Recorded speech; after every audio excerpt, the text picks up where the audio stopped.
No próximo dia 29 de novembro, Palmeiras e Flamengo decidem a Libertadores de 2025, no Estádio Monumental de Lima, no Peru. Além de tetracampeão, o vencedor se junta à lista de vários clubes e elencos campeões da principal competição sul-americana neste século, em sua grande maioria preenchida por Brasil e Argentina. No vídeo de hoje, vamos explorar essa ótica de um jeito diferente. Partindo de 2001 até 2025, relembramos todos os clubes que já venceram a Libertadores e como se saíram no ano seguinte, no papel de atuais campeões. Deixe seu like e se inscreva no canal, se for novo ou nova por aqui. Vamos começar por 2001, quando o Boca Juniors era atual campeão, após vencer o Palmeiras em pleno Morumbi, no ano 2000. Estreando no grupo 8, o Boca fez valer o rótulo de bicho-papão. Com 15 pontos, avançou na liderança da chave, junto do Cobreloa. Nas oitavas de final, teve dificuldade contra o Júnior Barranquilla, vencendo a ida por 3-2 de virada. Na volta, segurou um empate na Bomboneira e avançou. Nas quartas de final, encarou o Vasco de Romário, que não colocou nenhum medo. Com 2 vitórias por 1-0 e 3-0, o Boca seguiu em frente. Na semifinal, a reedição da final anterior, contra o Palmeiras. Em meio à polêmica arbitragem de Ubaldo Aquino na Bomboneira, Boca e Verdão empataram os 2 jogos por 2-2, levando a disputa aos pênaltis. Em pleno Palestra Itália, os argentinos fizeram nova festa e chegaram à final. Na decisão, um desafio mais difícil do que a encomenda. Contra o Cruz Azul, o Boca chegou a vencer em solo mexicano por 1-0, mas na volta em casa perdeu pelo mesmo placar e precisou dos pênaltis para levar mais um título de Libertadores. Para 2002, logicamente, não havia uma pessoa que não colocasse o Boca Juniors entre os favoritos ao título da Libertadores, e a primeira fase tratou de reforçar isso. Sem maiores sustos, o Boca liderou seu grupo com 13 pontos, à frente de Montevideo Wanderers, Santiago Wanderers e Emelec. Nas oitavas de final, classificação tranquila frente ao El Nacional, com empate de 0-0 na ida e vitória em casa por 2-0. Nas quartas de final, o sonho do tricampeonato chegou ao fim, diante do Olímpia. Após empatar a ida em casa por 1-1, o Boca perdeu em Assunção por 1-0, dando adeus à competição. Em 2002, o próprio Olímpia acabaria campeão da Libertadores, após derrotar o São Caetano nos pênaltis. No rótulo de atual campeão em 2003, o time paraguaio passou longe de um grande papel. No grupo 4, avançou com dificuldades e na segunda posição, anotando apenas 9 pontos e atrás do Cobreloa. A jornada cambaleante do Olímpia parou já nas oitavas de final, após 2 derrotas para o Grêmio por 3-2 e 3-0. Em 2004, lá estava o Boca Juniors para defender mais um título, após derrotar o Santos na grande final em 2003. Em seu grupo, o Boca reforçou o rótulo de favorito como atual campeão e liderou com 12 pontos, superando Deportivo Cali, Bolívar e Colo-Colo. Nas oitavas de final, 2 vitórias para cima do Sporting Cristal, por 3-2 e 2-1. Nas quartas de final, o São Caetano em seus últimos meses de glória. O Azulão fez jogo duro e arrancou 2 empates, mas viu os pênaltis consagrarem o Boca Juniors mais uma vez. Na semifinal, nada menos que o Superclássico diante do River Plate. Após vencer por 1-0 em casa, o Boca Juniors perdeu por 2-1 no Monumental e novamente contou com os pênaltis. Na grande final, o título parecia consumado, diante do pequeno e surpreendente Once Caldas. Porém, sem vencer nenhum dos 2 jogos, o Boca amargou o vice-campeonato, exatamente nos pênaltis, em uma inusitada disputa que acabou 2-0. Mais do que campeão inédito da Libertadores, o Once Caldas foi um dos rostos de 2004, o ano da zebra no futebol. Para 2005, apesar disso, ninguém cogitava um bicampeonato para a equipe de Manizales. Caindo em um grupo forte, o Once Caldas só avançou na última rodada, com a segunda posição do grupo, atrás do Chivas Guadalajara.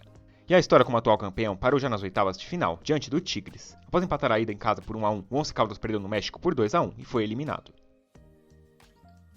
Após o trauma de 2004, o São Paulo lavou a alma em 2005 e faturou o tricampeonato da Libertadores, no lotado Morumbi.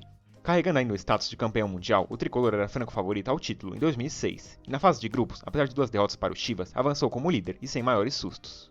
Nas oitavas, encarou o Palmeiras pela terceira vez, em um mata-mata. Mantendo 100% até aquele momento, despachou o arquirrival após empate na ida e vitória por 2-1 no Morumbi. Nas quartas de final, atravessadas pela Copa do Mundo da Alemanha, veio o Estudiantes. No jogo de ida, antes do Mundial, os Pincha-Ratas venceram por 1-0. 2 meses depois veio o jogo de volta no Morumbi, e devolvendo o placar, o São Paulo avançou nos pênaltis. Na semifinal, um reencontro diante dos Chivas, e dessa vez o São Paulo fez barba, cabelo e bigode, vencendo os 2 jogos por 1-0 e 3-0, garantindo vaga em mais uma final. O tetracampeonato parecia certo, mas havia o Internacional no caminho. No Morumbi, o tricolor foi derrotado por 2-1 e não passou de um 2-2 no Beira-Rio, com direito à falha de Rogério Ceni. Depois de passar anos sendo tripudiado pelo Grêmio, enfim o Inter tinha uma Libertadores para chamar de sua, e com direito a título mundial no fim de 2006. Porém, a expectativa pela defesa do título em 2007 foi por água abaixo e de forma retumbante. Com uma campanha irregular na fase de grupos, o Inter sequer avançou ao mata-mata, acabando na terceira posição com 10 pontos. O Colorado foi o primeiro clube a vencer a Libertadores e cair na fase de grupos no ano seguinte. Em 2007, o Boca Juniors voltou ao topo da América, atropelando o Grêmio na final e impedindo o domínio gaúcho. No entanto, como atual campeão, o time chinês não colocou medo na primeira fase. Aos trancos e barrancos, superou o Colo-Colo apenas nos critérios de desempate, avançando como vice-líder. Porém, a besta enjaulada apareceu nas oitavas de final. Diante do Cruzeiro, venceu os 2 jogos por 2-1, avançando em pleno Mineirão.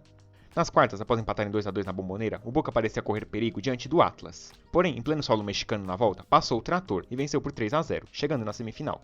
Contra o Fluminense, o Boca esteve 2 vezes na frente na Bombonera, mas cedeu o empate por 2-2. No Maracanã, pelo jogo de volta, chegou a sair na frente com gol de Palermo, mas cedeu a virada e perdeu por 3-1, dando adeus à Libertadores. 2008 tinha tudo para ser o ano do Fluminense, mas a LDU apareceu no caminho para conquistar a América, como grande zebra. Em 2009, a LDU não foi nem a sombra do time campeão. Caindo no grupo da morte, com Sport, Palmeiras e Colo-Colo, fez campanha horrível e acabou na lanterna, com apenas 4 pontos. A Libertadores em 2009 ficou nas mãos do Estudiantes, liderado por Verón em pleno Mineirão. Título esse que gerou um dos comerciais mais icônicos da TV brasileira. Os tubos e conexões Amanco são preferidos por sua tecnologia e inovação. E é por esta tecnologia que a Amanco é líder na América Latina. Ele disse América Latina? ¡Pentacampeón! ¡22 Libertadores! ¡Dile algo! 24 Coca-Cola! Dame un título. Miss Universo! Amanco, mais tecnologia em tubos e conexões. Amanco! Pois bem, em 2010, os Pinchatas largaram com uma ótima campanha. No grupo 3, lideraram com 13 pontos e avançaram junto do Aliança Lima. Nas oitavas de final, sem maiores dificuldades, 2 vitórias para cima do San Luís, do México, por 1-0 e 3-1. Nas quartas, o Inter pela frente. Após derrota de 1-0 no Beira-Rio, o Estudiantes vencia por 2-0 em casa até os 43 do segundo tempo, caminhando para enfrentar o São Paulo na semifinal. Até que um gol salvador de Giuliano classificou o Inter pela regra do gol fora de casa. Vale mencionar ainda que a derrota no Beira-Rio também veio com gol no finalzinho de Gonçalo Sorondo aos 43 do segundo tempo. Em uma campanha de 3 classificações pelo gol fora e com troca de técnico na semifinal, o Inter foi campeão da Libertadores em 2010. Para 2011, o Colorado caiu no grupo 6 para defender seu título. Em uma campanha tranquila, fez 13 pontos e avançou como líder ao mata-mata. Nas oitavas, o Colorado arrancou um empate contra o Peñarol na ida e abriu o placar na volta. Porém, levou a virada e foi eliminado dentro do Beira-Rio. Carrasco do Inter, o Peñarol chegaria na final em 2011, caindo para o Santos de Neymar e Ganso, o segundo tricampeão do Brasil. Por coincidência, o Peixe em 2012 caiu em um grupo que contava com o Inter. Sem aperto, liderou com 13 pontos e reforçou o favoritismo que carregava. Nas oitavas veio o Bolívar no caminho. Após uma natural derrota de 2-1 em La Paz por conta da altitude, o Santos mostrou por que era atual campeão. Com um verdadeiro show, anotou 8-0 na Vila Belmiro para se classificar. Vale lembrar que após o jogo de ida, o técnico do Bolívar ironizou Neymar, dizendo que não o conhecia. Nas quartas, um desafio pesado diante do Vélez Sarsfield. Com uma vitória para cada lado por 1-0, o Santos precisou dos pênaltis para alcançar a semifinal. Nas semis, um senhor clássico contra o Corinthians, seu maior rival. Após perder na Vila por 1-0, o Peixe chegou a sonhar em abrir o placar na volta, mas levou o empate e deu adeus ao tetra. 2012 enfim encerrou a agonia de toda a nação corintiana, que celebrou sua primeira Libertadores no Pacaembu. Cotado como grande favorito ao bicampeonato em 2013, o Timão não passou aperto em seu grupo. Com 13 pontos, liderou a chave e avançou ao lado do Tijuana. Porém, o filme das oitavas é conhecido por todos. Reeditando a final de 2012 contra o Boca, o Corinthians teve o caminho atravessado por Carlos Amarilha, no Pacaembu, em um dos maiores escândalos do futebol sul-americano. Abrindo uma sequência de campeões inéditos, o Atlético Mineiro conquistou a América em 2013, após uma dramática campanha. Em 2014, com o início invicto e sem maior destaque, o Galo liderou seu grupo com 12 pontos, avançando ao lado do Nacional do Paraguai, clube esse que parecia inofensivo até então. Nas oitavas, o sonho atleticano acabou interrompido pelo Xará da Colômbia, de forma cruel. Levando gols na reta final do jogo, tanto na ida como na volta, o Galo perdeu por 1-0 na Colômbia e empatou em casa por 1-1. Os campeões inéditos seguiam a todo vapor, e em 2014 foi a vez do San Lourenço, o time do Papa Francisco, na final mais fraca da história da Libertadores. Para 2015, o San Lourenço não era temido por ninguém, pensando em título. Sorteado para um grupo da morte com Corinthians, São Paulo e Danúbio, o Ciclone acabou em terceiro lugar e caiu ali mesmo, na fase de grupos, com 7 pontos. A equipe até chegou com chances na última rodada, mas além de não contar com a ajuda do Corinthians, ainda perdeu para o Danúbio, saco de pancadas do grupo. Em 2015, o River Plate deu um basta nos campeões inéditos e voltou ao topo da América após 19 anos. Em 2016, no entanto, os milionários não fizeram jus ao rótulo de atuais campeões. Apesar de saírem como líderes na fase de grupos, não chamaram qualquer atenção. E já nas oitavas de final, o River Plate se despediu da competição, eliminado pelo Independiente Del Valle, após derrota de 2-0 na ida e vitória por apenas 1-0 na volta. Em 2016, o Atlético Nacional conquistou a América, sendo apenas o terceiro e último fora de Brasil e Argentina a levar o título nesse século. Porém, as chances de defesa eram mínimas, após o elenco campeão ser desmanchado por clubes do Brasil. Caindo na chave do Botafogo, os verdolagas acabaram na lanterna com 6 pontos, e nem mesmo para a Sul-Americana conseguiram vaga. Após 3 anos de seca, o Brasil voltou a ser campeão da Libertadores, com tricampeonatos do Grêmio para cima do Lanús. Mantendo a base campeã, o Imortal entrou forte em 2018, fazendo ótima campanha na primeira fase. Em um grupo tranquilo, liderou com folga e foi às oitavas. Nas oitavas, passou sufoco contra o Estudiantes. Após derrota de 2-1 na ida, devolveu o placar na arena, com gol salvador de Alisson nos acréscimos. Nos pênaltis venceu e seguiu adiante. Nas quartas, mais um argentino pela frente, o surpreendente Atlético Tucumã, que não deu trabalho algum. Vencendo por 2-0 e 4-0, o Grêmio avançou com autoridade. Na semifinal, diante do River Plate, o Imortal venceu a ida no Monumental por 1-0 e abriu o placar na volta, encaminhando a vaga na final. Porém, com gol inacreditável perdido por Everton Cebolinha e polêmicas de arbitragem, levou a virada e acabou eliminado. E foi o próprio River Plate quem levou a América em 2018, em uma final manchada pela violência, a última vez que um time fora do Brasil conquistou o título. No início da campanha, passou como vice-líder em um grupo com o Inter, Palestino e Aliança Lima. Poderia ser um grupo da morte com o São Paulo, que acabou parando ainda na pré-Libertadores. Nas oitavas, encarou o Cruzeiro, dono da segunda melhor campanha até então. Após 2 empates sem gols, o River calou o Mineirão e avançou nos pênaltis. Nas quartas, o Cerro Porteño ficou para trás sem ameaçar, com vitória do River por 2-0 na ida e empate de 1-1 na volta. Na semifinal, a reedição da final de 2018, o Superclássico argentino. Depois de vencer em casa por 2-0, o River se segurou na Bomboneira e perdeu por apenas 1-0, avançando para a outra final e dando troco por 2004. Na primeira final única da história, todos conhecemos o roteiro. O River vencia até os 44 do segundo tempo, quando brilhou a estrela de Gabigol para o Flamengo. A estrela de Gabigol, que devolveu o Flamengo ao topo da América após 38 anos. Porém, ser atual campeão não parece dar muita sorte ao Mengão. Em 2020, na Libertadores marcada pela pandemia, o rubro-negro fez campanha tranquila na fase de grupos, com 5 vitórias e 15 pontos. No entanto, a única derrota foi uma acachapante 5-0 para o Independiente Del Valle. E o atual campeão que encantou o Brasil em 2019 parou já nas oitavas de final, eliminado pelo Racing. Depois de 2 empates por 1-1, os argentinos levaram a melhor nos pênaltis, em pleno Maracanã. A edição de 2020, encerrada em janeiro de 2021, tirou mais um time da fila, e foi o Palmeiras, bicampeão após 21 anos, e contra o Santos. Na Libertadores de 2021, o Verdão largou com tudo, desde o início. Em campanha tranquila e de autoridade, liderou seu grupo com 15 pontos. Nas oitavas de final, não teve grandes atuações, mas jogou o suficiente para despachar a Universidade Católica, com 2 vitórias por 1-0. Nas quartas, espantou o histórico e o tabu diante do São Paulo. Após empatar no Morumbi, atropelou o tricolor em casa por 3-0. Na semifinal, marcada pela falta de isonomia, veio o Atlético Mineiro. Na ida em casa, e ainda sem público, o Verdão não saiu do 0-0, com o Hulk perdendo um pênalti. Na volta com a torcida atleticana em peso, o Palmeiras saiu atrás, mas arrancou um empate e avançou pelo gol fora de casa. E na decisão, todos lembramos do escorregão de Andreas Pereira em Montevidéu, gerando o gol de Daverson e o tricampeonato do Verdão.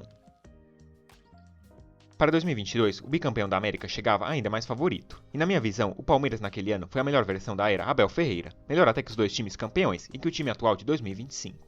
Enfim, opinião à parte, o Verdão foi soberano em seu grupo. Venceu as 6 partidas, com direito a um 8-1 no fraco Independiente Petroleiro. Nas oitavas, massacrou o Cerro Porteño nos 2 jogos, com 3-0 no Paraguai e um 5-0 no Allianz Parque. Nas quartas de final, revanche e jogos duros contra o Atlético Mineiro. Após buscar o empate no Mineirão por 2-2 e ficar no 0 em casa, o Verdão avançou nos pênaltis por 6-5. Até que na semifinal, veio a inacreditável eliminação para o Atlético Paranaense, comandado por Felipão. Derrota de 1-0 em Curitiba e empate por 2-2 na volta, após sair na frente com 2-0. Dando uma aula de superação e volta por cima, o Flamengo ficou com o título da Libertadores em 2022. Porém, mais uma vez, o rótulo de atual campeão parece não ter dado sorte. Em meio a lambanças da gestão de Rodolfo Landim e Marcos Braz em 2023, o Flamengo fez uma irregular fase de grupos. Com 11 pontos, ficou atrás do Racing e não conseguiu a liderança. Já nas oitavas de final, o sonho rubro-negro acabou. Contra o Olímpia, o Flamengo até venceu a ida por 1-0, mas perdeu por 3-1 no Paraguai e ficou pelo caminho, em uma retumbante decepção. Em 2023, após 9 anos, a Libertadores voltou a ter um campeão inédito, com o sonho do Fluminense enfim sendo realizado. Caindo em um grupo de baixíssimo nível técnico, o tricolor avançou com folga na liderança, apesar de também não fazer grandes jogos. Para se ter ideia, o Colo-Colo, segundo colocado, foi o time com pior pontuação na história a chegar no mata-mata.